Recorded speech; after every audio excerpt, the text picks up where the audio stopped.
Steve, commiserations on the result tonight. Obviously a disappointing one off a 4-game unbeaten run coming into this one. What did you make of the performance? Disappointed with the start that we made. We knew, obviously, coming here is a difficult place to come. They got beat last week in the derby, so we knew they were going to respond in that way. And that was, for me, the most disappointing thing about that game. We gave them the opportunity to score 2 goals early on. After that, we worked hard to get back into the game. Probably had more possession in the end, but I think it's difficult to go 2-0 down and try and catch up from. They're a very good team, obviously. But we need to do a lot better with the goals that we conceded. We were, not enough pressure on the ball in the wide areas, obviously stopping crosses, but also in the box as well. You can't, allow Jamie McLaren to be free in the box. He's a top scorer and obviously very dangerous. Because on that second goal, Marco Tilio's long run, it felt like defence kept standing off him, and then he scored. Is that what you're talking about, not enough defensive pressure? Yeah, well, the first goal as well, I think, the cross coming from Berengay, I think it was, or Berisha, one of them. So that was one. We could put more pressure in the wide area. But definitely Marco Tilio's as well. He picked it up on their 18-yard box and he basically ran all the way. At some stage, you need to put pressure on the ball. You can't just drop off into your box. And, we actually had numbers behind the ball, but no one went to the ball. So that was disappointing. This slow start, you've talked about it. What did you say at half-time to get them back into it? Because they were improved in the second half. Yeah.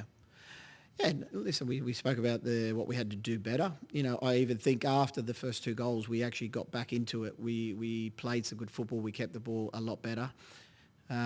We got back into it, and then we gave them another goal at the third goal. So, but yeah, we spoke about what we had to do to get back into the game, and it was just a little bit too late in the end.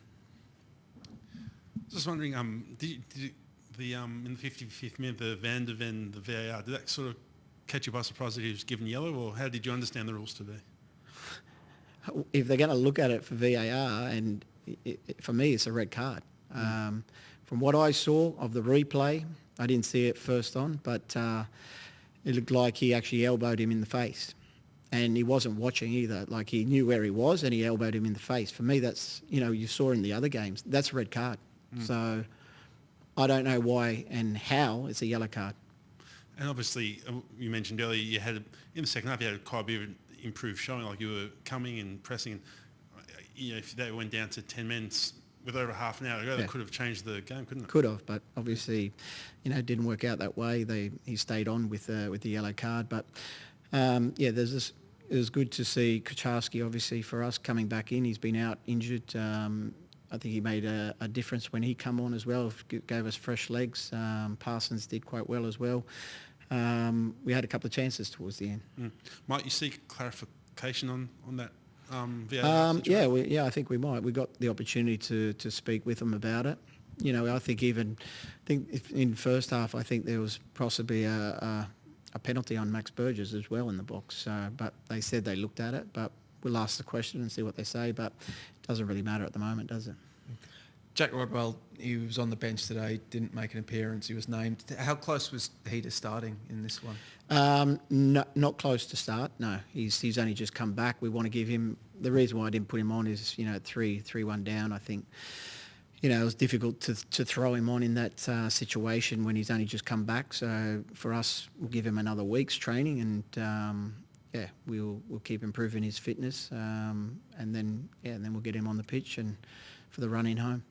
Obviously, it's an incredibly frustrating season for him. I think 3 appearances so far on the pitch this season. Just what's that down to? Like, is it just he's gotten because he does have an injury history? Is it just breaking down? Yeah, obviously he's disappointed as well as we are, but he's a great guy, and obviously he's very frustrated himself. So we want to get him back on the pitch. He's a quality player, and he's shown that when he has played. So. But if we can get ourselves in a good position, and he's there at the back end of the season, he's only going to help us. It's obviously a very special weekend with the Pride celebrations going on. As the away side, I like obviously, your shirt, actually. It's nice. Thank you. As the away side, obviously, you're very limited with what you would have been able to do. I know Wilco was obviously wearing the Progress flag armband, but what did you make of what City put on, from the graphics to the sponsorships to all their pride? Like, what did you just make of the way City handled? Yeah, well, looked good. I didn't see too much of it actually because I'm a little bit focused and stuff like that. So, but yeah, obviously it's good support for it, and yeah, we're well behind it.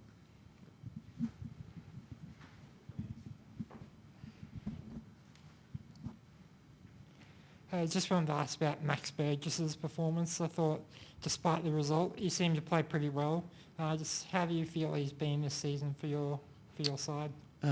He's been doing really well. I think his performance tonight, I think the second half was better from him until he started to cramp up a little bit. I think first half there's a couple of situations he probably could have done better, but he's been doing really well. Obviously, he's just signed a new 2-year contract as well, which is great for us. He's a quality player.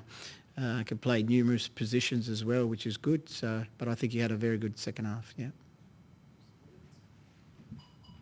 Also, just wanted to ask you, you deployed Robert Mack more centrally tonight in his return to the squad, shifting things around a little bit. Could you walk us through your thinking, your reasoning behind that? Yeah, he's played up front for us before.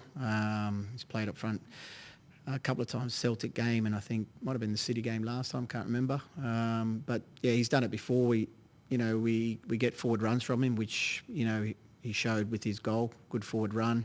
He can drop off the front line as well. So he had a little bit of a tight adductor last week. That's the reason why he was on the bench. And once he got through that, well, then he was always going to start as the number 9 because Lafondra out, obviously, for probably another 3 or 4, well, maybe 4 weeks. I'm not sure how long he's going to be. But, yeah, he's obviously can finish. He's a good goal scorer, and he's played there before in Greece. So that was a good option for us. So you say there, so with Lafondra out, he's your first choice number 9? Yeah, definitely. Cool. Yeah. And just any injuries or fitness concerns coming out of this one? No, I think I haven't really seen a lot of them, but I think everyone seems to be okay. A couple of boys cramping up and that, but there were tough conditions as well tonight, with the rain and stuff like that. It looked pretty heavy, from both teams. But yeah, we dug in. We tried to get back into the game towards the end. We got the too late a goal, obviously, but yeah, just disappointed at the way we started, because in the end, that's what killed us. Thank you, guys. Cheers.